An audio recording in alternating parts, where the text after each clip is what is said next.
கோபப்படாமல் ஒரு நாளை கடந்து போவது என்பது நம்மில் பெரும்பாலானோருக்கு எட்டாக்கனியாகவே இருக்கிறது.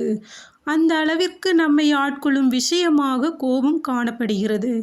நம்மில் நாமே கோபப்படுவதும் பிறர் மீது கோபப்படுவதும் பல காரணங்களை சார்ந்து அமைந்து விடுகிறது. அதிகமாக கோபப்படுவதால் நம்முடைய அறிவும் உடல் நிலையும் நடத்தையும் பாதிப்படைகிறது. நாம் எதிர்பார்த்த ஒன்று நடக்கவில்லை என்றால் அவரை நமது வழிக்கு கொண்டு வர உதவும் ஒரு நடவடிக்கையாகவும் பார்க்கலாம். எல்லா கோபத்துக்கு பின்னாலும் ஒரு ஏமாற்றம் இருக்கிறது. அதிகமாக கோபப்படுவதால் மற்றவர் பாதிப்படைய மாட்டார், நாம் தான் பாதிப்படைவோம்.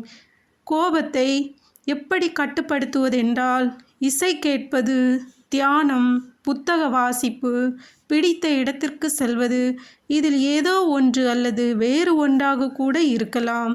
இப்படி செய்வதால் கூட உங்கள் கோபம் குறையலாம். நமக்கே சில வேளைகளில் பல கோப சூழ்நிலைகள் அர்த்தமற்றதாகவே தெரியும். விளைவுகளுக்கு பிறகு சிந்தித்து பயனில்லை. எனவே எந்த சந்தர்ப்பம் என்றாலும் மனதை வளப்படுத்த பழகுங்கள்.